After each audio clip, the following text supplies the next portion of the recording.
bonsoir. Bonsoir à tous. Place aux amis. Mbote Nobino surtout. Voilà, donc depuis le lobby, il fallait la salle direct depuis le lobby, mais je ne pouvais pas. Il fallait nager là. Babilo Koyo. Pour moi, substance, quoi, ma solo. Voilà, donc je demande à tout le monde de partager vidéo. Sur beaucoup de en attendant pour partager.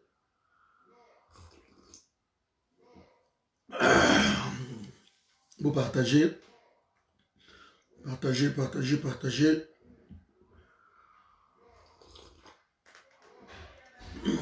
Donc je ne voulais pas comment me prononcer avant résultat à vote. Pour moi consistance, hein, donc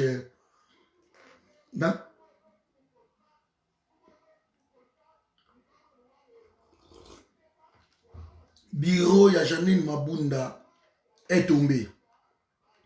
Parce que Ndenge Bazo comptait sur quoi il y a premier vice-président.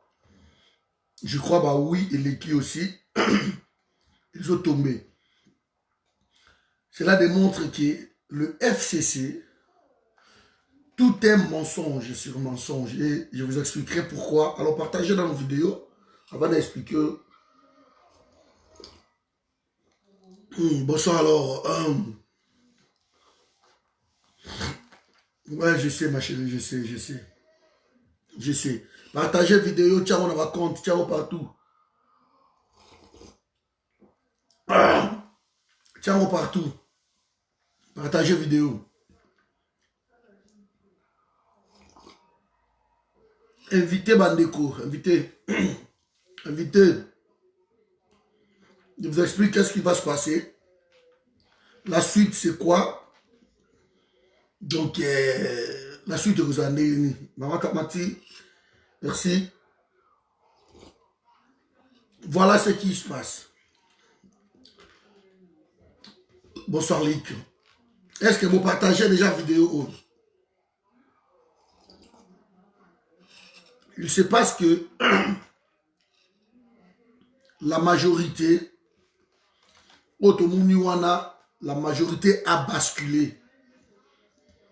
Donc, la majorité a basculé. Donc, tout ce qui s'est passé depuis nomination à Félix, depuis nomination à Premier ministre, tout est avec le Kouta sur le Kouta. Le tout. Félix Navindouk, à l'objet, quand je rentre au Congo, je vais nommer un informateur. Ça, c'est Félix Navindouk. Je rentre au Congo, je nomme un informateur.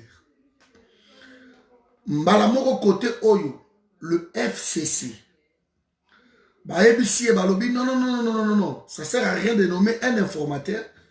L'informateur est là. L'informateur est connu. L'informateur est là. Donc, c'est Kabila. Basali, Masolo, Nabango, tout. Alors, il ne peut pas nommer parce que la majorité est déjà identifiée. C'était une majorité fallacieuse. Mais comme la nomination était fraîche, l'homme est revenu là-bas. Il n'a pas nommé l'informateur. Alors, nommé Ilunkamba vu l'accord, mais pas vu la constitution. Donc, Ilunkamba, ça fouille de l'accord, mais pas fouille de la constitution. Maintenant, pendant 2 ans, Oyo, pays a bloqué. On ne sait rien faire. Congo Koutou Zalaki bloqué. Maman Toilette. Congo Zalaki, comment? Ça la surplace. Congo Bandaginde Kozonga Sima. De au lieu ça la surplace, Congo reculé. pendant 2 ans, dilapidation en bongo, 2 ans, celui qui veut voler, il vole. Pendant 2 ans, on ne fait rien, on ne paie rien, on ne bouge pas. De souffrance atroce. Les rêves là qui a Kabila, na Félix, ils n'ont pas vu. Dans le bango, chaque fois dans la vidéo, surtout, le facteur peuple. Vous signez contrat Nabino, mais peuple, un soldat fidèle, et c'est lui qui mange. Si on ne va respecter yo, il faut payer ça à bateau bilo à Oulia. Même Nandaku, quand le parent n'assume pas le rôle, il y a papa parent, les enfants prennent le relève. Et bah parent, bah zangi saka, bah ça la souffre vraiment si vous voulez, na kilo le souté. Ça s'est toujours fait partout. Alors, c'est ainsi que na Congo Nengezawana, les gens commençaient à gueuler, à monter en créneau. Bissou na diaspora, c'est pas possible. C'est cette union-là, de pays. Faut la sourde oreille. Les gens continuent dans la. Donc on aura perdu 2 ans. Le Coran. Tellement bouzo beleki, dénigrement leki, makambunyo sotu eleki. Et le Koyotuko Salam. Donc d'abord faute, il y a Félix Tshisekedi. Parce qu'il a accepté cette nomination-là. Accepté en gros, pendant 2 ans, il y a eu autant de morts. Pendant 2 ans, le pays est bougé, il y a eu des arrestations, il y a eu des ceci. Il y a une dictature qui s'est installée pendant 2 ans. De l'autre côté, la faute de Kabila, pourquoi? Nehemi Moulania. Memi Kabila na maman na bêtise. Nehemi Moulania, tu prends les autres, Chadari, tout ce monde-là. Memi Kabila na maman na bêtise. C'était quoi? Ils étaient l'union, ils ont fait l'union de partis politiques. Ils ont créé FCC. FCC, c'est un parti, c'est une plateforme électorale. Et c'est un regroupement. Et dans le regroupement, on tient compte de la bataille, en fait, il y a un regroupement. C'est ça le FCC. Donc il faut tenir compte, il y a Batu Oyo Bazanakati. Première partie, na FCC. Première partie, na FCC, et ça peut perdre.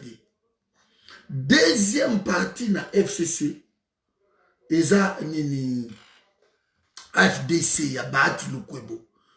Parce que première partie, même, ils ont la MSR. Et tant qu'on va qui, donc première partie, FDC, PPRD, deuxième partie, c'est AFDC, ya Bati Lukwebo. Ainsi, vous descendez, vous trouvez ma puce, ma bulle, je crois, 13 députés, vous descendez, il y avait des partis, et ça, le Congo, étant dans le Congo, et ça, quand on a créé Congo, on a créé FCC. Congo, ils ont ensemble, il y a des tribus, oyaye, greffé, le Congo. Parmi les tribunaux, surtout dans la langue na bango, parce que c'est ça, dialecte na bango. Parce que tout ça ngana. Si ko yo bango premier ali papa Didier, c'est que tango basangani, tout ce qui se passe sur le PPRD. PPRD si ko yo ozwana na ozwa ba Chadari, ba Nehemi, ba Bocha, bango tout ba Janine Mabouna au PPRD. De tout ce qui est gâteau, tout ce qui est vrai morceau, PPRD Motazokango. Donc les alliés ont constitué na bango le Korana, bazouake le côté. Les autres se contentent de miettes. Donc allez, on fait une liste, il y a allié Nabiso, Alors, on peut poste de député, on peut poste de secrétaire général, de directeur, de biloko wana. Mais tout ce qui est au président de l'Assemblée, après, Pépé Azaki trop gourmand. Si le loco est frité, Pépé Azaki trop gourmand, Azaki pas regardant. En fait, il négligeait, bandeko oyo ba créer da bango majorité wana. Parce que parti mon côté et créer majorité. Et ça la majorité. Pour créer une majorité, c'est un regroupement Yabatou. Et ça aussi, c'est anticonstitutionnel. Vous avez qu'à cela ne tienne. À partir de l'Okowana, président tout y a l'Assemblée provinciale. FCC. Tout, c'est le FCC. Président, il y a Assemblée nationale. FCC. Président Yanine, FCC. C'est que tu le bon. Promettant qui est que non, le coup là, il y a sa deuxième force. Tout est parti de là. Le coup là, il y a sa deuxième force. Qu'est-ce qu'ils vont faire? Qu'est-ce qui se passe? Le coup là, il y a sa deuxième force. Ça y est, Sénat ou président, il y a Assemblée nationale. Tourner yéger. Si président de l'Assemblée nationale, c'est Janine Mabunda. Tu vise maintenant le Sénat. Au lieu de ça, le Sénat, Azokenda Koutana Kabila, Koutana Kabila, Balingite, bonsoir pasteur. Koutana Kabila, Kabila, Balingite, Koutana Kabila, Balingite. Allez, tu le beau. Kabila Azokende Matadi, Aebisi Némi Moulanya. Qui na Sénat mettez moi tambe mwamba et bouchab qui kuna basali bagé de bango na ndenge tambe mwamba bini na Sénat et Sami Badi banga bini premier vice-président là-bas. Donc tout ça est dérangé par Lukwebo. Mais Lukwebo ba disco ko menacé que je vais quitter. Bon pas quel est les bandits. Bango sikoyo on va tenir compte de l'Okowana. On va tenir compte de l'Okowana, ils étaient toujours gourmands.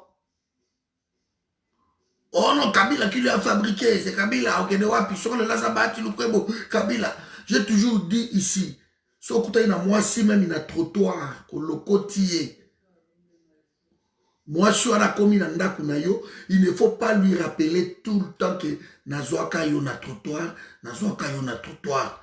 Et à un moment donné, moi, fierté, wane Kobima, pour chacun de nous a son orgueil intérieur. Et Kobima. Et tant orgueil à l'intérieur, et Bimaka, Ezaka, Bouzoba. C'est ça, et l'Okeleki. Alors, tu le bon, malgré Bandaki qu'on réagir, qui va pimélier Assemblée nationale, va pimélier Sénat, mais il restait encore le gouvernement, Premier ministre. Et l'homme a espéré que bon, tellement qu'il va brouiller la zone de la Kende, bako désigner hier comme premier ministre boyer le sous bateau soit Ilunkamba toujours PPRD. C'est par là que Bahati Lukwebo a décidé qu'il y a tout est parti de là. Tant que Bahati Lukwebo a créé basakina ba Molière banane tout tant que ba créé et là ça le sous erreur grave bah ça la dédoublement. Il y a AFDC comme ils ont l'habitude de le faire. MSR et Kei, ça le dédoublement, il y a MSR, Bati Joli Kenda en tête. Tant que dans la Kei, AFDC Kei, ça le dédoublement, il y a AFDC, Ekotia, Nani, Nenen Koulou, AFDC Moussous. Or, que la constitution et Pekisami, dédoublement, il y a parti. Vous ne pouvez pas le faire. Mais ça y a quand même. Et ça, c'est le pratique pendant 18 ans. Oyo, FCC, Ezaki Dango, et ils ça là partout. Donc, ils imposaient, ils perdaient. Ils imposaient, ils faisaient tout, ils faisaient tout. T'as tu le crois qui? Moi, ma soleil bandi kokine. Pas. Au lieu de jouer le comme ya malam. va faciliter Félix que non ah basala moi mai basala moi le côté ata bayokanaki ki bazo bakozonga na 2023 mais basali système moko que bakomi ko compliquer existence il y a Félix mais bazo compliquer existence il y a peuple congolais peuple n'en pouvait plus tout ce qui est Félix a tout ça bazo boya bazo bloqué bachele ba ministre o bayoka kakaka na kingakati de ceux kingakati décidé que ouais c'est bon ça là basali ceux ça libre basali na New York toi bakendeki na New York hôtel il fallait pas foutre à $100,000 je crois ou $200,000 na hôtel ministre boya qui kobimisa mbongo sera bazana aria voulu jusqu'à ce que Vital Kamerhe benga Kabila yebe tout ça awa mbongo hôtel les a problème asolola na Kabila nde Kabila apesi ordre na ministre donc j'ai dénoncé ça hier. On dirait je pressentais que cette histoire va arriver parce que je dis vous ne pouvez pas créer république pour une personne même la loi ya république la loi tout ça les makana kati assemblée wana et d'abord il fait ça la Kabila Bolamu d'abord Kabila et tous les restes les Congolais tout après il y a l'homme muto akoti na 97 et pas na bino bokomi si nzambe ça c'est buzoba ya ba Congolais 97 aye na ba bote mbula et lelo yo azaki mpiaka chauffeur ya taxi na Dar es Salaam chauffeur ya taxi sur la poto to gagner moi bien chauffeur ya taxi na Dar es Salaam aye allez ya komi ko konzabino bokomi si nzambe donc ba Congolais tout ça ba bêtise moko vous n'avez aucun il n'y a pas le patriotisme en nous il n'y a pas ça c'est de bêtises sérieuses comme ça beaucoup ont moutou il voit Kabila comme le nzambe c'est lui qui décide na Congo c'est lui qui fait tout alors moutou azandenge wana à force il y a ko pousser bozo vimbisa et moutou a vimbi a combien de tchelanga moutou tel kuna ça ilanga boy moutou va oui ok c'est bon kende mbongo peut-être les zoa kende Kabila est ça la système ça c'est la plus grosse bêtise que Kabila a commis Kabila a étranger a fumoleli bango RDC a fumoleli ba étranger RDC na ebisibino lelo na Congo ce sont des étrangers qui vivent en maître au Congo on a besoin que nous au mekibo ya India le bidi so saka na limu sayo na mboka na yo India ko gangila ko na mboka na yo donc c'était toujours comme ça alors ceux qui ont télémé bakangi babomi oh il fallait pas ça le système moko que non et ça mboka ya bato pour même ndaku na nga na koti a oh ndaku na ngai et soki ngai papa na kati ya ndaku naza kosala toujours bolamu na bano bautaka libanda ba voisin même bana na nga na ndaku ba osepela te. Après, on a guerre, papa il privilégie toujours les gens qui viennent de l'extérieur. Nous-mêmes, ici, mon boulot. Et tout le monde, moi, Kala, Basani Ambele, Babombi Ango, oh non, il y a Bapaya, Tango Bakoya. Moi, chez moi, Babiloko, il passe à terre. Bapaya, soit il va y avoir Basani Ambele, et Bananda, on va aller Basani plastique, Babiloko, Basani Ambele, bon, c'est batté, Bapaya. Mais non. Ce qui est mouton ndako yé d'abord, moi na ndako azo sentir elengi ya ndako na yété. Mais l'enfant sera rebelle. Et c'est ce qui s'est passé pendant 18 ans.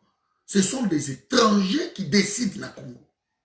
Donc tu ne peux pas bouger. J'ai assisté na scène moko macabre. Nga la vanda na limité dans la première rue d'Ilandos. Et ça, la zine moko ya ba chinois, so côté na première rue d'Ilandos, juste, so côté on a parlé moko na coin wana, avenir à liboso côté boye, pembeni wana eza na izi na bachinois efabrikaka bamai babiloko wana tu. J'ai assisté na scène moko. D'abord chinois wana yende mukolo hôpital ezaka na première ri na funa. Sikoyo chinois wana ce qu'il a fait de afutaka d'abord ba serre o basalaka wana na yebisa bino ngomba na mbala. Afutaka bango $30 par mois. Et vous vous rendez compte, sur $30 par mois, ça peut être barrière. Bah, remettre 6 mois, fouti bangote. Maintenant, bah, chinois, bah, ça n'avait pas naïe, bah, transformer, bah, serre na biso, comme bah, objet sexuel. Donc, pour moi, donc, bah, serre, bah, na choité, bah, il faut pas zonga dans quelque chose. Et on leur a transformé dans bah, objet sexuel. Bazokani salaire. Après, moi, j'étais, il y a mon akini, bananga babomanga plusieurs fois bakananga pour au pâté, au vivre, ça, tu ne peux pas vivre. Yo, tu vas dans la bamboko et belé, tu as compris comment, l'homme, ça n'est nini. D'abord, qui chasse ça, tant que ça, on a un parce que je dis, mais c'est pas possible. On ne vous paye chaque fois. Dans nous discuter de la chinoise. À chaque fois. Soit devenir des objets sexuels, on leur donne des fois, bon, à transport, 1000 francs. 1000 francs, donc, 1000 francs, ça va 50 centimes. Donc, aller-retour, tant que tu as donc, on a pétrole, ça qui est la sécurité, on a vendu la machine à Petro Congo. Et, ce pas si 1000 francs, il est obligé à okende makolo. Okende makolo. Parce que 1000 francs, il faut transporter. Pour moi, si il faut pas lier quelque chose, lobby. Donc les petits faisaient makolo, machine à Petro Congo, ils mettaient première rue de la noce, aller-retour chaque jour. Et ce que ma sœur, comme elle dit, kilo et pas nangai, ce que moi, versement, moi, côté. Donc il faut appeler ce moment dans une appel sur 3000 francs, 2000 francs. Donc comment dit kilo chaque jour. Et je parlais, j'ai crié.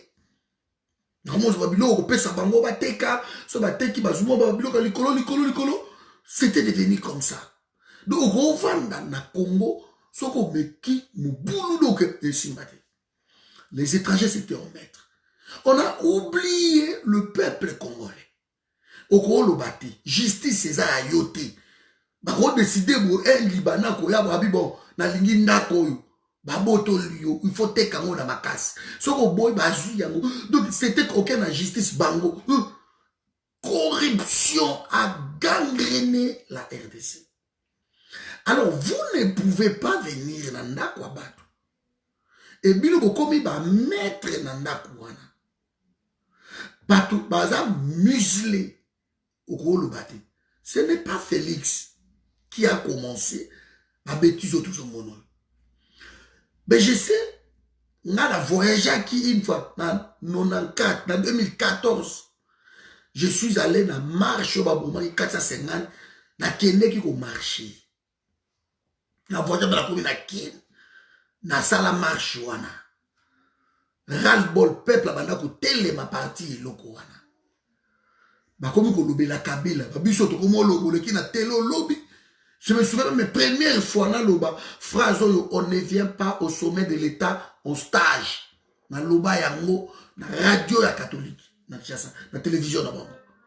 C'était comme ça, ma conférence de presse, ma meeting, ma photo dans la mire d'Angaï. Koloba, ko crier, ko bien.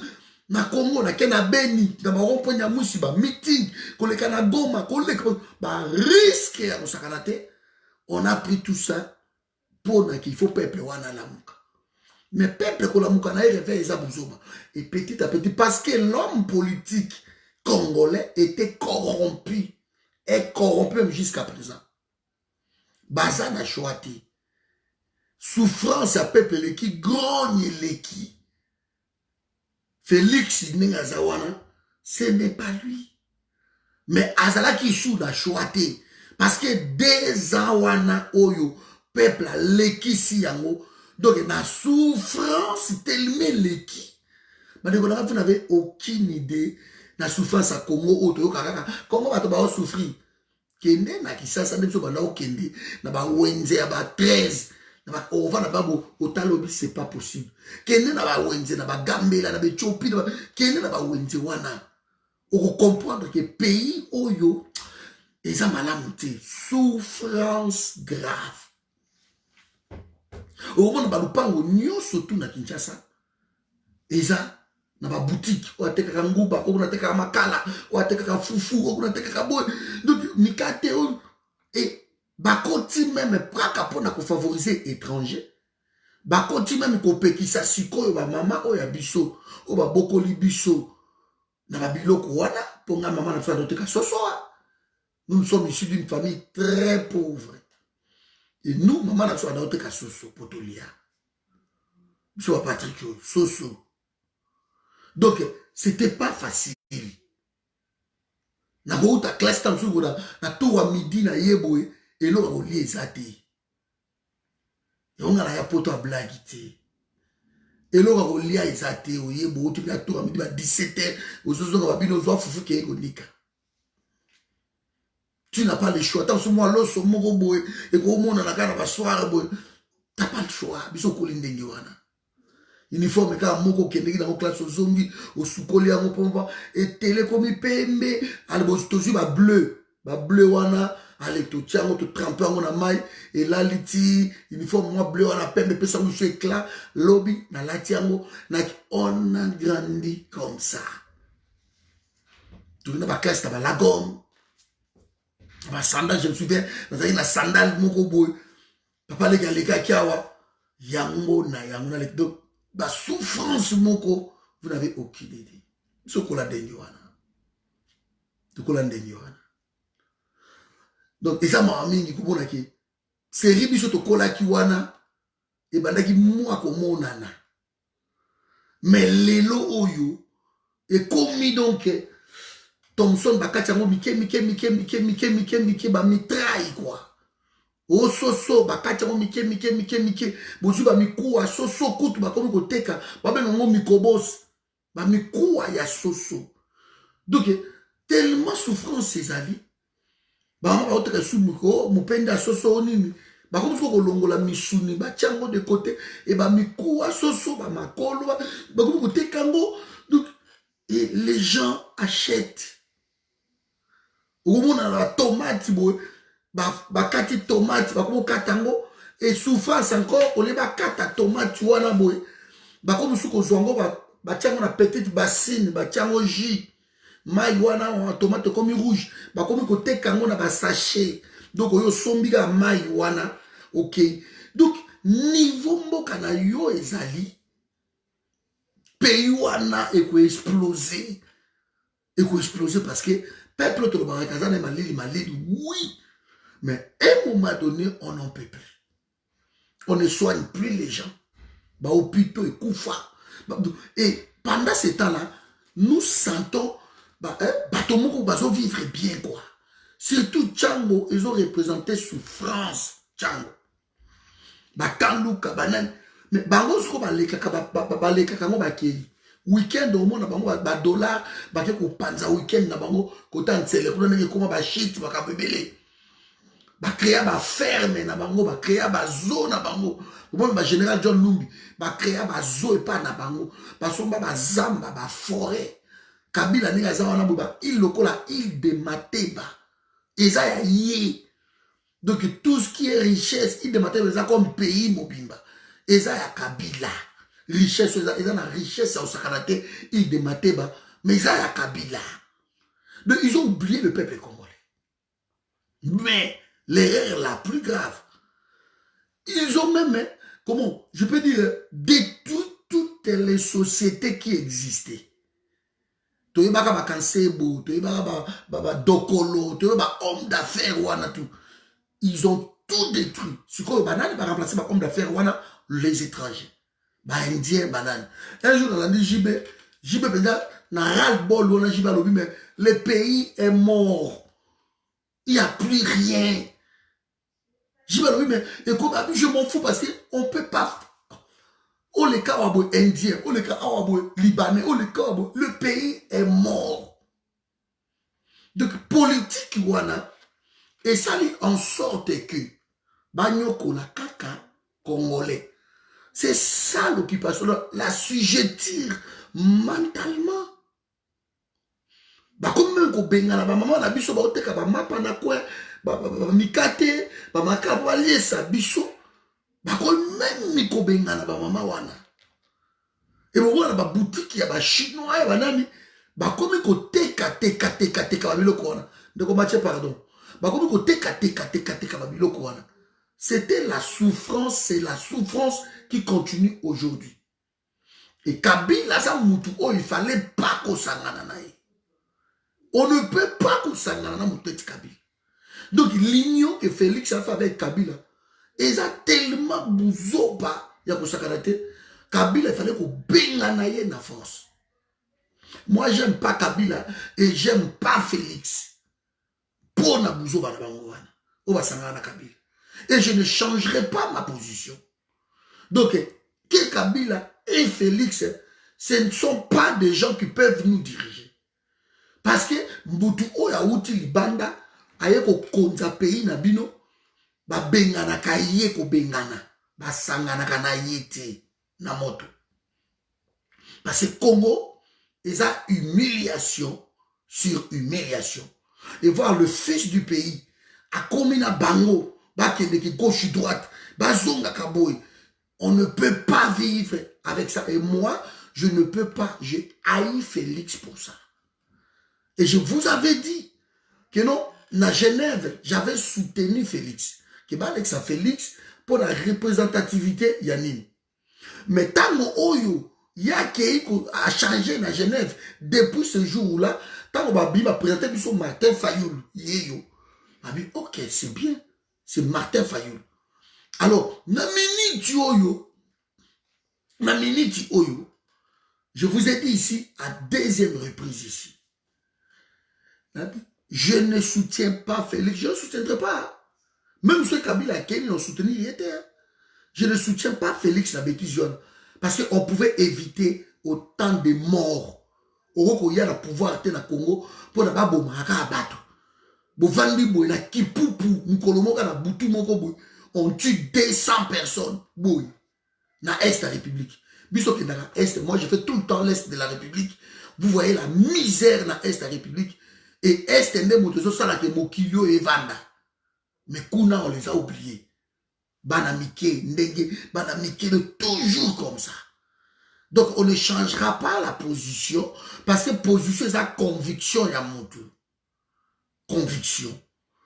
Donc, il ne faut pas que les gens croient que, à un moment donné, comme on t'a fait personnel, comme on t'a félicité. Je resterai dans l'opposition, si et seulement si les choses changent. Je resterai dans l'opposition. Parce qu'on doit être clair là-dessus. On doit être clair. Parce que, tous un combat, tribalisme au écoute. Ok, vous ne pouvez rien faire. Népotisme au écoute. Vous ne pouvez rien faire. Donc, c'est ça. Alors, il ne fallait pas Adima Bokonjuana, il ne fallait pas Asangana Nakabila, il fallait tout Benganaye. Alors, bah, s'enrichir, bah, comme il a un bongo, bah, déconnailler, bah, faire à Félix, bah, comme il a moins d'une année, bah, 100 millions de dollars, bah, oyo, tout le monde, bah, nouveau riche, bah, émergé. Jusqu'à ce que, bah, moko, bah, fils moukoko, le tout consort, bah, comme il faut dénoncer. Ils n'ont pas venu pour le peuple d'abord. Ils sont venus pour les dirigeants d'abord, les ventres d'abord. Les Kabound, immeubles, vous voyez, vous sentez que non, les nouveaux riches sont là. Ils ont oublié le peuple. Le peuple est oublié. On ne peut pas accepter. Congo est toujours dans l'urgence. On ne peut pas accepter. Nous continuons notre combat. Alors, qu'est-ce qui s'est passé? Gros Nywana ya peuple eleki, Félix le sait. Et tout le monde a Bartélé, na vité choyo, yé mota kozala devant peuple. Et qu'est-ce qu'il va dire devant peuple? Que non, FC Sabadaye ko tchanga bakal, FC Onde ko tchanga bakal, ça ne passe pas. Tout le cas, on va débat tout le temps dans la télévision, ça ne passe pas. Vous voyez qu'il va débat tout dans le va président IDPS en France, ou IDPS, tout. Personne n'a tika là pour gagner des débat. Parce qu'ils n'ont pas d'argument. Ils n'ont pas d'argument. Ce qui s'est passé dans l'Assemblée nationale, c'est l'erreur grave de la Kabylie. C'est l'erreur grave. Parce que l'Assemblée, pourquoi on a fait il y a 2 ou 4 jours ici, grec et tout dans ça. Même si nous soutenons le mouvement où les députés va continuer. Parce que le mouvement est au bon soulèvement. Mouvement il faut te soutenir yango. Parce que si tu soutenir le mouvement et il faut pousser les députés qui n'est plus loin. Pourquoi je disais ça? Parce que l'Assemblée nationale, il faut vivre pour une personne. Pour une personne. Kabila la Kingakati commande l'Assemblée nationale. Une honte mondiale. Un sénateur aillé et président de l'Assemblée na ya Sénat na premier ministre va bimi libanda pour baya koyamba un sénateur. Alors que la préséance il y a pays boza musika likolo na ye. Tout ça parce que c'est lui qui a décidé que nous soyons là. C'est notre autorité morale. La main qui donne, c'est celle qui commande. Alors, aïe une fois. Et l'homme, à quoi on n'a même pas qu'au sénateur, il n'y a quand même pas. Mais le rôle, il n'y a quand même pas. Mais il commande à partir de Kingakat. À chaque fois, réunion à Kingakat. À chaque fois, réunion à Kingakat. Et on a poussé ces gens-là. Esclaves. On les a traités. Mais elle a basculé kuna lelo. Elle a basculé kuna lelo. C'est une chose. Ce qui a basculé lelo. C'est une chose. Ndeko Mathieu, si on continue à attaquer, Ndeko, on a bloqué. Si toi tu continues à soutenir Félix, nous on ne les soutient pas. Personnellement, je ne soutiens pas Félix. Alors, crois que non, ce qui s'est passé, c'est la victoire de Félix. Tu te trompes? Tu te trompes? On a bloqué. Voilà. Donc, c'est ça, en fait, les problèmes. Et, parti où il y a Mickey, où il y a qui a 2 députés, 1 député, 3 députés, nini, parti wana. Ndé, vous sentir que non, il y a un ça ne va pas, il y a un ça ne va pas. Les clashs, les attaques au Félix a nommé juge wana. Malgré inconstitutionnel, mais a nommé bango, moi réveil bandi kukota wana. Et réveil wana et koti Félix a tomboki l'erreur il y a communication il y a Félix.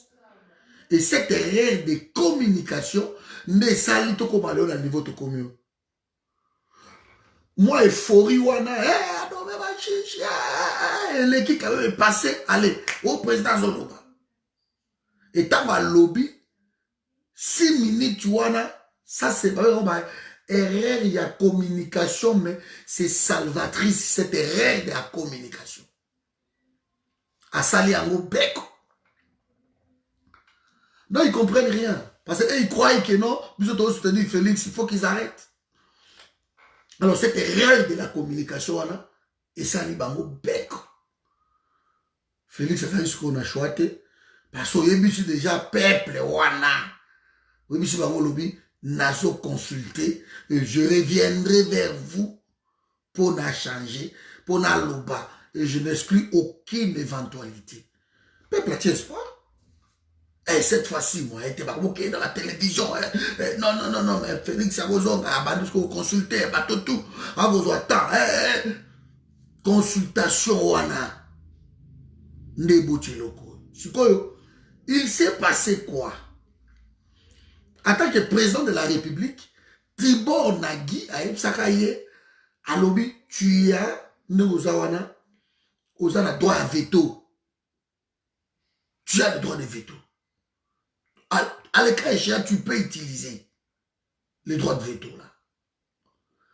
Et Félix il a eu un discours il y a 32-33 minutes, pendant presque 27 minutes, à relater. Il y a changé Et batoloko la personne comprend dans côté dans l'andi bandeko ba taliban mingi les bétonistes dans la chaîne et bango tout baleki pour dire que non non programme on a ça programme té et ça résultat il y a consultation que bosengi ngala longola ministère de décentralisation longola awa ekota na ministère intérieur bolobi ba étranger double nationalité banani tout a expliqué batonde bolobaki et aye koloba phrase oyo oyo bouleversé ezaka deux phrases na discours wana mobimba alobi j'ai décidé de nommer un informateur donc j'ai besoin d'une nouvelle majorité et j'ai décidé de nommer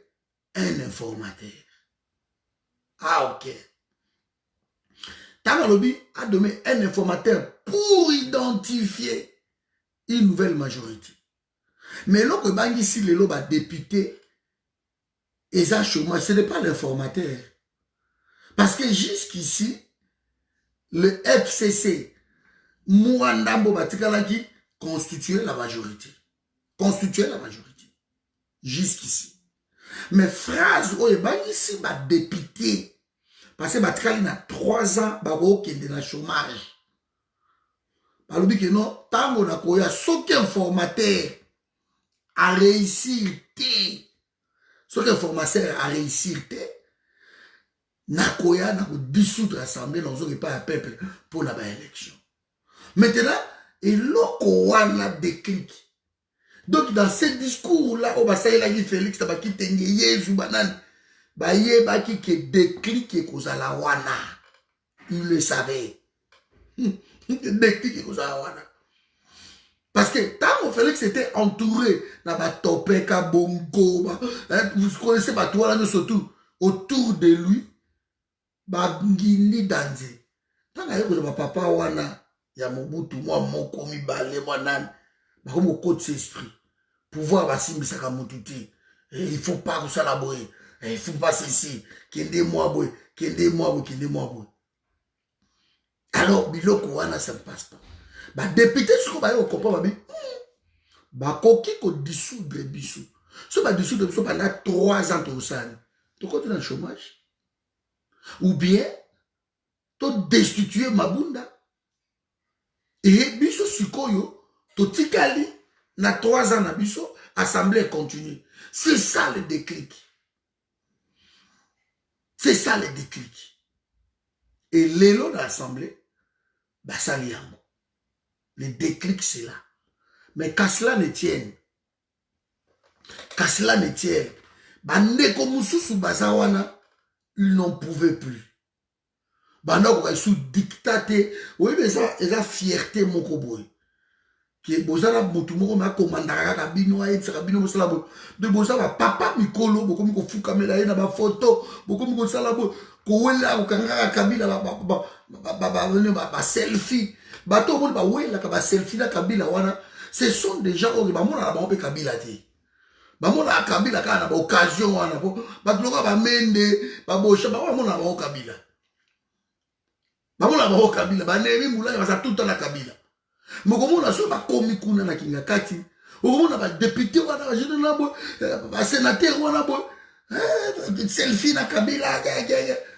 Donc c'est ça en fait.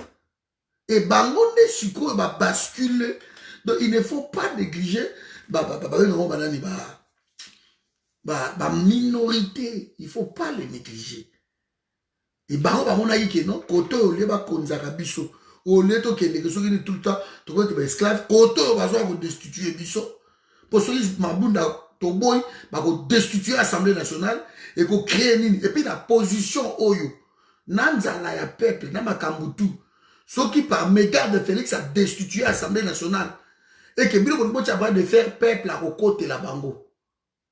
Bato ane ko banga et loko wana. Et ba koti ko na union sacrée wana Kabunda koti parce que Kabunda voulait faire vraiment de ça une affaire personnelle. Je vous ai dit il y a 2 jours, j'aime pas Kabunda. Parce que toute personne oh ba comploter loko wana, kabal wana, je les aime pas. Nous Kabila. Oh, Kabila, aloba. Kabila, basengeke, aloba, pépare, na aloba, vérité, na. J'avais dit ici dans la vidéo, même le on s'en fout de ça. Attends, la vidéo à Félix, attends, la à Foukamaki, on s'en fout. Parce que, bien on est comploter le Kouana contre la République. On n'a pas besoin. Et de vous et de Félix, on n'en a pas besoin. Parce que vous êtes complotés contre la République. Alors, le côté de sa vidéo à Félix, au Azam Ndakala, au Foukamaki, au Bakataki Banzoloko, on s'en fout de ça. Vous allez partir. C'est ça. Mon plus grand combat, c'est que cet homme-là, mon boulot. Alors, Peko, tant que Félix a le discours na Yewana, le problème de Zarakinin, il peut nommer un informateur selon l'article 78 alinéa D. Il peut nommer. Mais il fallait battre dans le mouvement wana et l'Assemblée nationale. Parce que Ilumkamba a issu d'un accord. On ne dirige pas un pays par des accords. Mais la constitution doit être imprimée. Donc, dès le départ, il y a Masolo Nabango, ils ont tous violé. Et les FCC, ils ont violé. Ils auraient dû jouer les jeux à Kolbakino, nommer un formateur. Et ça, la manipulation, nommer un formateur. Ils ont joué les jeux. Mais les FCC savaient. Les FCC savaient, depuis toujours, les FCC savaient que non, dans la minute où on est awa, tous ont perdu la majorité. Et continuellement, menace na bango, ya mike wana. Et moi, je les aime pas. Tout ce monde-là qui se sont complotés contre la République, je les aime pas. Les kabouds, les machins, tout, je les aime pas. Mais dans le lobby, parfois, on peut utiliser l'idiotie pour arriver à la solution Moukouboui. Fougue ya Kabundi. Mando babenga mais non Kabundi on l'axe nini. Ils ont Kabundi. Mais souvent on a lobby laissez-les. Laissez-les. Et bana on a côté na bango kende kuna na parlement bobunda. Parce que personnellement, je cherchais les clashs. Babunda, bazokisana, bambeli, basala, tout. Ce sont des enfants incestueux. Dans le mariage, contre nature, wana. Alors, ce babomani, pour eux, mais à partir, il y a kobomana na bango wana, et koki ko créer clash. Parce que le pays est divisé. Na minute, le pays est divisé dans 3 cas. Quand il y a Félix, quand il y a Kabila, na quand il y a Batuloko, Babiso, nous sommes ni Félix ni Kabila. Nous sommes ni Félix ni Kabila. Et le pays est divisé comme ça. Parce que côté Félix, racisme, côté népotisme, tribalisme, il y a I2PS, pouvoir, il y a Bisso, donc il y a Congo, il y a Bisso. Et ça ne passe pas. Et de l'autre côté, Raïs, il faut Zonga, Kozonga, Kabila, Kozonga, Babilo Kouana. Alors, Bisso, tout ça, Koto, tout ça, Bundisa, et Kabila, et Félix. Kombawana, et ça important, ne change pas de côté, ne change rien. Yonde Motoko jaillir lumière, wana. Et moi, je poussais. Papa, mais comme l'habitude, Tika Kabunde, Basala Baloyenge ou Bazo Salawana. Tika ba député wana. J'ai eu à débattre avec Bande Komoussou Baloy, mais non, ba député wana, ba Watouazala qui est en position, na Kabila, pendant des années, Babomi Congo. Et ce qu'on a dit, mais awana poto, toko koka, kobeta l'issacité et qui est à 8000 km. Là, c'est pour la dame, toujours. Mais tout doit partir de l'intérieur. Nyamo et Bomagalide, c'est ça. Alors, le là va député wana. Et banda qui a parti à faire un minemwe, mais pas tout le monde comprend, non, il y a quelque chose ici. Ce que vous dit bien, gros, il y a un député, et banda qui a un minemwe. Ce n'est pas Mme Félix. Pour Mme Minemwe, les députés ont découvert que, oh, mais Félix a signé Makambo Ndegedi, il faut qu'au Keba. makambo wana chauffé. Makambo minembo nde bomona ke ezalaki ni Kabila ni Félix ni Lamuka bato tout batelemi balobi minembo ekokende te. Et je me rappelle encore ba discours ya Mama F Bazaïba, ba discours ya Mama Abel, ba discours wana ya ba Moindo Nzangi, ya ba Jacques Nzoli. Vous sentez que non, moi patriotisme bimaki. Et Mama F Bazaïba a eu ce gobert walobi ba sport publicitaire ou bazo sala mineur abi bon so bazoba. Nous comprenons. Bolingi nationalité te, bolingi mabele, bolingi nini, finalement bolingi nini, bolingi autonomie.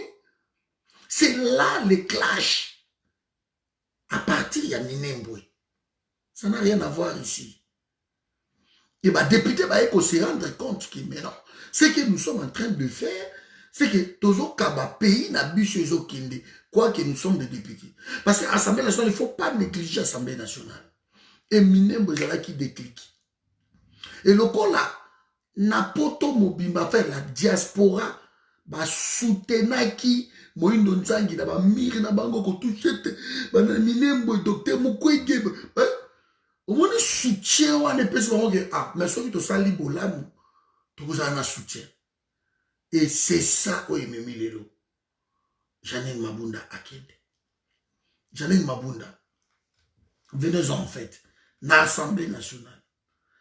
Janine Mabunda a récupéré tout. Ba clé tout l'Assemblée nationale. Ba mbongo, ba commission, ba biloko tout. Donc c'était une vraie dictature qui régnait là-bas. Boko Kobengisa, ni ministre, Boko Bengisa, ni président. Bonjour Emeraude. Boko Kobengisa, ni Moutoutel. Boko Bengisa, ni PDG. Jamais le la bango FCC. Ils ont tout. Bogobeng sa moutouté, surtout PPRD. Bogobeng sa moutouté. Alors, les députés aussi se sont sentis, mais quel est leur rôle là-bas? Parce que les députés, ils ont mon condi à ma ministre, mon condi à ma PDG. Député peut destituer même le président de la République. Mais là-bas, ils se sentaient vides. Parce que les commandements venaient de Kingakati. Et il y a eu un ras-le-bol des Congolais. On est en train de suivre ça, mais on s'attend à une interview dans Bango tout, il y a un ras-le-bol. Parce que non, on ne peut pas recevoir les dictats de quelqu'un. Mais ce qu'on Kabila, après, Kabila, ça c'est le début, il y a shit, il y a dictateur. Et ça va toujours Ndengewana. Et santé taka toujours. Batiaka toujours mutu makasi bamona rakenonde bakota ki na dictature wana oh 90 95 oh donc voilà 97 2000 2005 ozomona depuis 2006 donc azomona c'est le même peuple ko ba changer na bango te loko moko te or que peuple lango souffrance tellement leki makamo temele kalo grogne zo matamale male Janine Mabunda c'est 481, je crois, députés au Bazalaki Nakati. Yassal. FCC, il va dire Aza est sous la majorité. Bah, député, on a Mike, tout baki. Le FCC savait. Mais bah, on continue toujours, bah, le de la bango, bah, comme bah, prière, bah, gauche, droite, tout. Bah, tika, bah, baki yango. Ceux qui bossent la majorité au Bolobaka. Il ne fallait pas motiver à désordre. Pour désordre, Oyo, FC Sachi Lelo. T'as ma Kabound. Kabound, ça vient de passer il n'y a pas longtemps. Il dépaisse. N'a pas de comme ça, opposition, dans la majorité. Alors, bah, tiens, désordre, Kuna. Et comment il dit, bah, Bitumba, l'assemblée, pour la destruire Kabound. Mais tout ce qu'IDPS avait fait avec allié Makabutu, et Simba quitté, bah, destruire Kabound. Bazali dans la majorité. Maintenant, cette majorité-là a basculé de l'autre côté. Le FCC savait. Et tant qu'on va continuer l'élo, bateau va tirer désordre dans l'Assemblée nationale, l'élo est à FCC. N'a pas on gagne la même Kabound.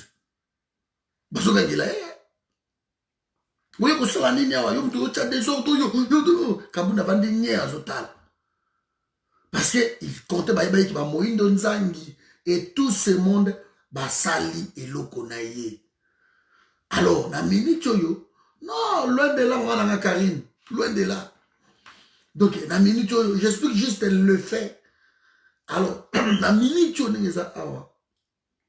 Donc, on va dire des ordres wana. Et comment tu exiger ma carte pour député avoir voté face à la carte, il y a l'Assemblée nationale parce qu'il y a le Kouta Bakoti, banane. Et ce qui est passé, Maman Sylvie, donc il le savait qu'il va perdre la majorité. Alors, Némi Moulania, Henri Mouvasakani, tout ce monde, Bayaki Bacha pression na Mbosso. Bacha pression na Mbosso. Que non, Mbosso, va imposer, Némi Azo Tomboka po, Némi Aza Moukondi à Mbosso. C'est lui son coordonnateur. Maman Odile, c'est lui le coordonnateur. Alors, Mbosso, na ye moko pa ya ras-le-bol. Ye moko pa za na ras-le-bol. Bango tout balembi. Balembi akeloko moko. Ezaka ki commandement et outake pa ya mutu moko. Je crois il y a un ras-le-bol pour tout le monde. Et lelo ba ye, basali votu wana 280 députés.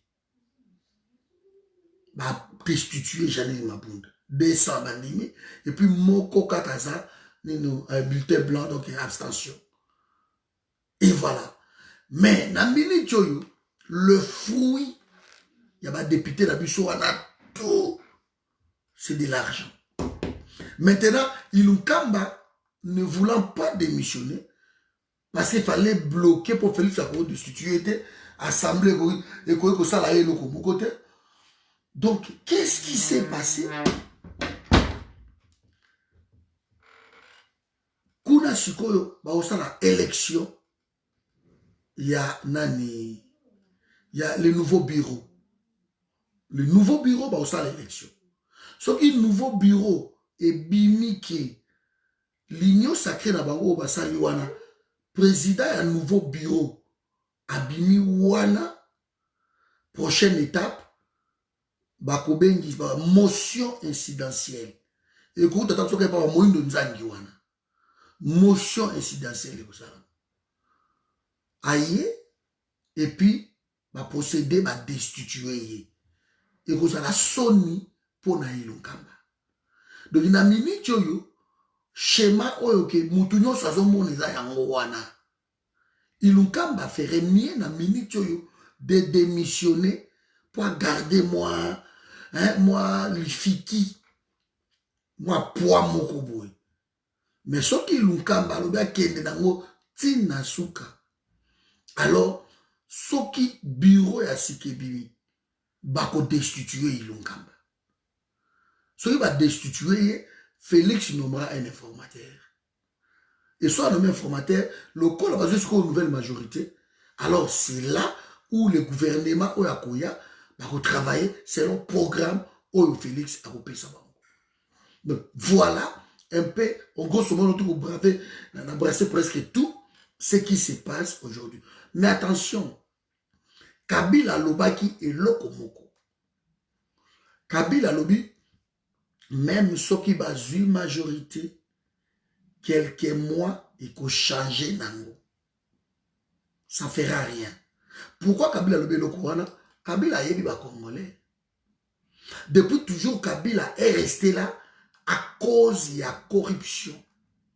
Il a corrompu tout le monde. Alors, même ceux qui vont changer majorité, mais quelques mois, 2-3 mois après, on va voir. Donc, cet homme-là qui s'est enrichi, Nambongo ya Congo, continue à prendre le Congo comme si c'était son bien privé. Kabila est venu au Congo, mais il ne peut pas s'approprier dans le Congo la loi tout. Parce que il faut qu'on pousse les députés wana. Nous devons pousser les mouvements là. Parce que l'Assemblée nationale protège Kabila. La loi où ils ont voté kuna nakati protège Kabila. Ata bomi le long de corona massas pour dire qu'il dans la boue pa. baokanga yete. Baokanga yete. Parce qu'il faut 2/3, il y a assemblée, il y a congrès, et Sanganapo, et le bac c'est bon, Kabila Koyoko Kende ko se présenter. Et comme Bazaki toujours la majorité na bangoana fallacieuse, il y a ngoana ils ont protégé. De Kabila va négocier la bataille et tout. Il y a un ba nemi ba yaki ba nemi ko ba ka bango rare. Mais ba yaki ba rimo fa ba koti, le lo ba mboyer. Mais minorité oyo ba négligaki yango. Na kati ya FCC, bango de ba basculer makambo. Donc c'est ça le problème. Maintenant que Kabila, et l'autre a vu choc, mais il faut l'achever. Il faut l'achever. J'avais dit à un conseiller, il y a Félix Wabenganga une fois. Mon frère, il y a quatre travailler ici, aux Amayele, tout ça, le besoin, on travaille dans Kabila, je refuse. Mais tant que Kabila, il n'y a pas Félix Azoyawana. Mais mettez au moins un sniper. Un sniper à côté à Batami. Tant que Kabila quitte Azoya, il faut l'abattre. Pouvoir, les églises, pouvoir, les élo comme ça, makila. Ou le bon attendre toujours tapis rouge. On va expliquer le symbole wana awa. Pourquoi ils ont un tapis rouge? Pourquoi ma voiture, il y a ma présidence, ils ont toujours noir? On va expliquer le symbole wana. C'est ça le pouvoir. So côté place wana, et c'est l'eau sous. Et ça blague. So ko yena ki bonzambe na, ba obomayo kuna, ba obomayo. Moi Donald Trump, tout ce que Donald Trump peut faire, c'est un vrai chrétien. Mais Mokilio est sous la prise du diable. C'est comploté contre Donald Trump. Aokende, ata telemine aokende. Parce que bateau va diriger Mokilio yo, bangoana, il faut makila, il faut babiloko wana. Alors, j'ai dit la bande de Konabiso, il y a UDPS. Comme de quoi, pas de triomphalisme. Pas de triomphalisme. Ce n'est qu'une étape, mais il faut qu'on travaille. Parce que d'ailleurs, il y a 42 signatures. Et ça l'a mis déjà, il dit pour ne pas destituer Alexis Tambwe Mwamba. J'encourage ça. Il faut encourager les députés, les sénateurs, les kende na nzela wana.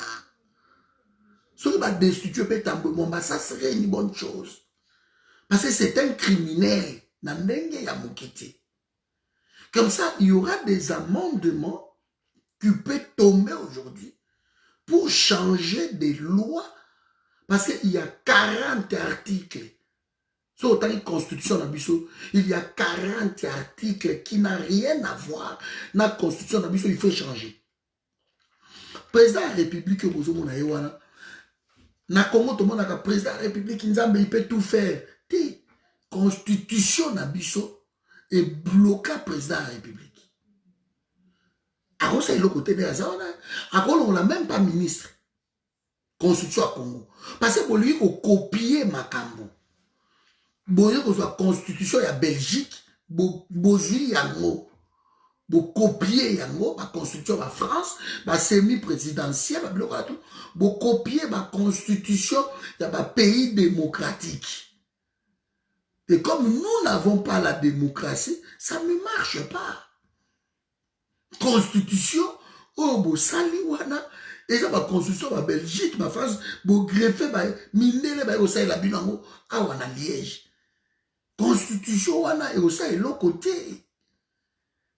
Ils ont 40 articles, dans 4 constitutions wana, il faut échanger. Article 7, article 8, il faut sauter et cause de la constitution. Et cause de la montée. Il y a 40 articles. Ou qu'on change la constitution complètement.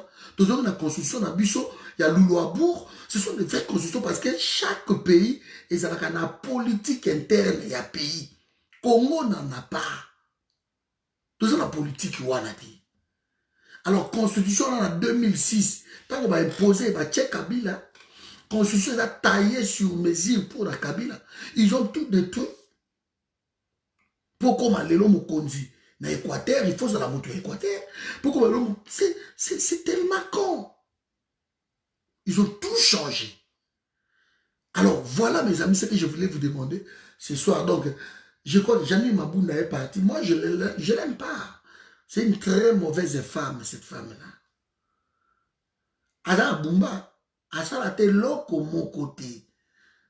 Et pendant Kabila a 18 ans à pouvoir, 20e année, Janine Mabunda, elle a pendant 20 ans.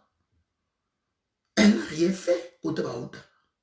Alors tout le monde a kakeno, Batounio surtout, Bazo à côté na bango, a bâtiment hôtel na ye moko, a bâtiment dispensaire na ye, a bâtiment hôpital moko, ba conduire na basa de l'autre côté. Moi je suis de l'Équateur. So comme na mbanda lelo, il a dit, il n'y a rien du tout. Chef lié à la province. Et pourtant, Bazawana, Bazo Zinga, Kabila wana. Bavien Kema, Bavien Abisouana, Bamokolo Wampombo, Banano Baendundu, Bazane Belé, Ebele, Batundu Lyongo, Bamabunda Oyo, ils sont là. Ils ne partent même pas dans leur province. Vacances, c'est qui chasse à poto. Plein. Les Boussa, les José Makila, ça c'est l'autre côté de l'Équateur. Donc les choses doivent changer. Alors, voilà mes amis, aujourd'hui, Janine Mabunda est destituée. Moi, personnellement, je suis content, très content. Parce que je ne les aime pas. Assemblée Ouana, il faut Ekpeyakaka. On n'a pas besoin. Maintenant que les gens avancent, c'est la boule de neige. Botelemisa est là au yoté. Je ne vous demande pas de soutenir Félix, non. Parce que moi-même, je ne le soutiens pas. Je ne demande pas de soutenir Kabila, je ne le soutiens pas, je l'ai haï plus que n'importe qui parce qu'il a détruit mon pays. Mais je vous demande de soutenir l'action là qui est menée. Cette action est salvatrice. Ça peut jaillir. Et comme Bisso Awa n'apporte tout ça parce que si nous étions organisés, pouvoir avoir les alabalabala, on a récupéré. Mais tellement nous ne sommes pas organisés n'importe où.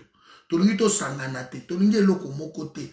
Si on a beaucoup de la boutique na yi, moto la côté na yi. La diaspora la plus désorganisée, Bissou. Beaucoup de la biso le journal le babi bon, makambo simbate parce que dans chaque pays, dans le monde des Akandengyoan, si les choses n'avancent pas dans le pays, bah tourna vers ba leader na bango au basa na diaspora. Bah tourna ba groupe ba créer na diaspora. Mais biso rien. Parce que bah infiltrer tellement la diaspora na biso na mbongo. Au moins ba ko de ba sala ba vidéo ba lia na bango ba mbongo à pouvoir. Ba lia na bango mbongo. Et le corps ba lia na bango ba mbongo na bango wana. Donc ba limite bogo sangana te parce que sangana c'est une force. Diaspora la plus désorganisée. Alors nous espérions à quoi? Bah c'est pratiquement un peu dans le groupe. Ce bon, tout un forum. Allez, bah on va télé, bah ok, les autres, bah télé, bah allez, what? C'est libre, donc c'était ce combat. Oh, je ne partage jamais ça, bah bruit, des bruits. Alors qu'il faut identifier la chose. Je dis ça, mais comment congrès na bango awa na Belgique et bino diaspora vous n'êtes pas représenté. Batou na Delhi c'est ça na lobby mais non. Ça sert à rien to yebi diaspora na biso. To yebi côté mais awa ezama comme na bango tu. Et il a dit ça clairement. Alors que diaspora vous ont bougé makasi, vous ont simba pays, makambotou parce que si les choses changent au Congo, c'est diaspora vous ont poussé nini voilà. Mais vous n'êtes pas organisé. Vous perdez tout à cause il y a orgueil, il y a bateau bazolier là na bango. Bah comme on a YouTube, on a ça la vie dans bango belé, $3000 récolte par semaine, bateau bah comment on t'a la babiloko wana. C'est ça le problème. On ne peut pas nous prendre au sérieux parce que nous ne sommes pas organisés. Alors, chaque mouvement au Salabana Congo, même la date, soulèvement populaire, tout ça, la date, quand l'opposition n'a pas failli, on les insulte tellement. Mais quand on les sait, le peuple, tout, allez, biso à Toloko Tiango, les sept, soulèvement populaire, bah, bruit inutile. Des bruits. La diaspora est appelée à s'organiser. Parce que dans les cas échéants, bateau va diriger le monde de Bazali. Il ne faut pas rêver. Et bateau va diriger le monde Wana. Ça va réussir même qu'au tricher aux États-Unis, que Donald Trump va boire Kaye Libanda. Vous imaginez Congo? Vous imaginez Congo? Alors, diaspora Wana, il y a biso oyo. Tout ça, on a la pungi, tout ça, on a baïgo, ko swanaka, ko bundaka, tout ko s'organiser, tout ça, on a minduki, tout ça, la boue, tout ça, guérillage urbaine dans Congo, on ne peut rien faire. Eh bien, les autres qui voient que non, ils peuvent faire les choses au niveau et à pays, ben, tout ça, pousser, bango, vous voulez faire quoi? On va les pousser. Il n'y a pas le choix. Donc, le mouvement, ils ont kende wana. Ceux qui ont même dans le Sénat, il faut peut-être à cause il y a idiotie et qu'on oublie sa lumière. Il n'y a pas le choix. Il n'y a pas le choix. Donc, tu as un combat, vidéo comme on continue, mais il parle de quoi ici? On parle de quoi? Parce que des fois, ma vidéo sur la télé, je ne le suis même pas. Parce que comme une comédie, la comédie. Vous suivez quoi? Ma comédie, voilà, Constance Moroboy, mais il y a Bouzo, on ne comprend pas. Fausse information, allégation. Nous avons les canaux de télévision, Patrick, il a longo lieu de combat. Allez, et Patrick, il a combat. Alors, tant qu'on compte un combat, nous avons compté ça, nous avons un combat. Et surtout, vous avez un groupe Moropété dans le combat. Moi, je dirige le forum, il y a des dirigeants qui groupe Nini. Mais il se permet de dire qu'il y a un long lieu dans le combat. Voilà, ça c'est ça. Voilà. Niveau, il y a raisonnement, il y a diaspora dans Bisso. Je pleure tout le temps. On peut faire plus. Nous nous sous-estimons nous-mêmes. On peut faire plus.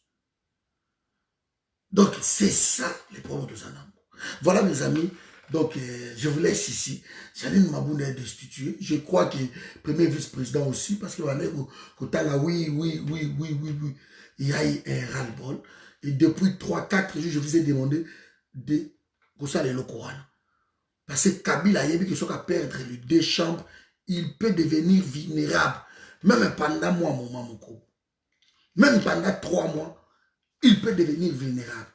Parce que soit qu'à perdre la chambre, to pousser ba moindo nzangi wana ko pousser même kaboun de fougue wana to linga kaboun te nous pouvons l'utiliser comme ça bo sotse ba loi wana loka to zala nini bo pas à commettre ex-président Moutoutel à commettre qui il faut kangaye bo utiliser bango ba sotse ba loi papa oh ils ont protégé Kabila parce que Congo ko vivre té pour protéger à mutu moko. C'est pas possible. Tout va passer victime. L'autre, ça presque 105 millions d'habitants. Tu vois qu'on vivre pour protéger une personne. On ne peut pas. Comme ça, à Kabila, il y a 97, et pas d'Abisso, et dans 97, beaucoup ici, il y a Nzambi. Ah non. Ah non. Et nous autres, on a tout perdu pour la bataille de Kabila. Donc il faut arrêter l'hémorragie. Ça continue. Comme nous ne pouvons pas nous organiser ici. Et Makambo et Salamakuna, poussons cette boule de neige. Et je dis bien dans l'idiotie, beaucoup de la lumière. Poussons. Makambo Minembo Awa, moi je député depuis 2006, je crois. Il est député dans 4 assemblées en occupation. Mais l'action où il y a ça, qui est Minembwe et qui est Kendete. Mais on l'a soutenu. Tout tout le monde disait,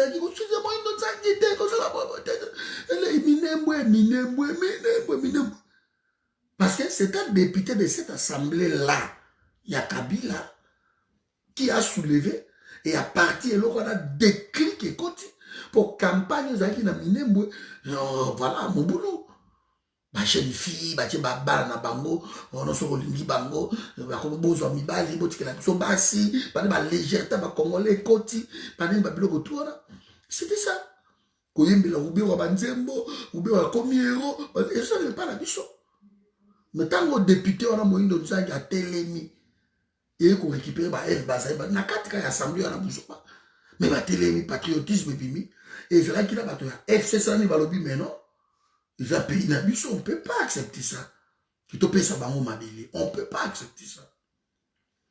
Donc, à un moment donné, les gens peuvent être aveuglés, mais ceux qui lumière, surtout qui la poussière, moutou et longue.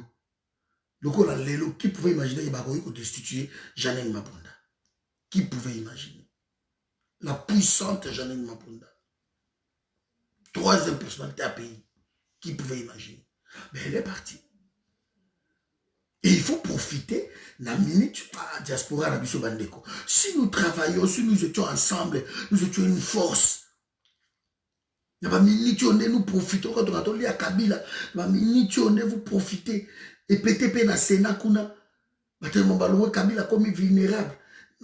Bokoti Sikoyo, na mitu na bango, mbongo, makamutu, et pas ba député, pas ba sénateur. Que non, il faut boy. Parce que l'argent répond à tout. Mais nous sommes tellement désorganisés. Parce que Kabila, ceux qui n'ont côté et pas perdre la majorité, Kabila pour abîmer même, il y a un problème. Il y a comme prison d'ailleurs. Il y a comme prison d'ailleurs. Parce que vous comprenez que non, il était protégé.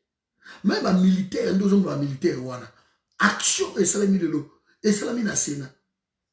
Majorité basculée, même un militaire, va changer. Même un militaire, dans un esprit, il y a qu'on protéger Kabila, de changer. Qu'on pousse, Moïndo Nzangi, wana carrément, Kabundu, wana chaud, wana qu'on pousse, bango. Que non, on ne peut pas garder 2500 soldats, et pas il y a un ex, non. Il a droit à 7 militaires, c'est tout. Bango, qu'on pousse, n'est-ce wana. Salaire, wana, à 680 000. Bango, qu'on pousse, à Mandime Koti. Qui non, un ex-chef de l'État, à 10 000 par mois.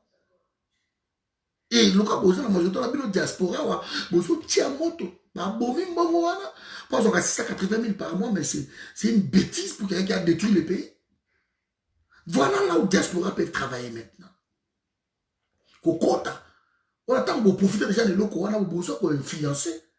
Un botolier, 680 000, à cause de 10 000 par mois. Bon botolier, garde wana. Et quelqu'un peut même initier l'audit. Il y a ma compagnie où il y a Zanango. Presque 80 quelques compagnies. Ma carré mini à Zanango, presque 120. Pays na bazan, ma famille na à tout. Ma île de maté, il y a Sombango, Nambongoni. Kinakata Sombango, Nambongoni. Voilà la diaspora de travailler. Et non, insulter, finaka bato, kriaka, banini. Et on met l'autre côté. De l'autre côté. Voilà, peuple congolais. Donc aujourd'hui, merci Babylonio surtout.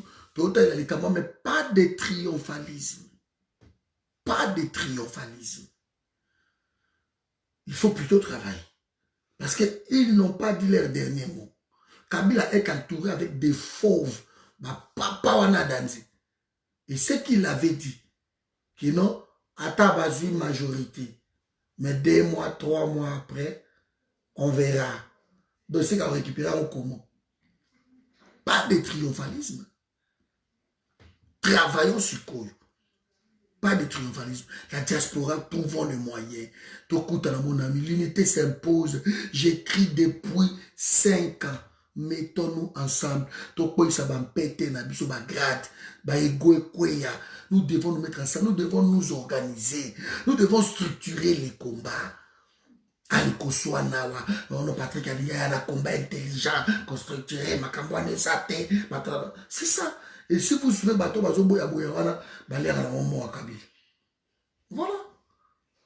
Et tellement toyo kakabango, public mobimé par la ngara, boké pa na yeboyoki, mobimé boké kuna, et public local ça l'a constaté. Et nous avons un problème aussi. Pourquoi gagner combattre sur vos sanganités? Les lots sont va destituer Janine Mabunda. Pourquoi? Parce que bon, bazala qui néglige basangani, habite tout seul l'unité c'est une force. Mais nous négligeons l'unité. Alors, comment on peut gagner un combat sans l'unité, sans structurer ma cam? On ne peut pas continuer dans les désordres comme ça. Voilà, on a une bonne soirée. La bino toujours plus tard, si quelque chose est changé, je peux toujours vous la bino. Donc, à tout à l'heure.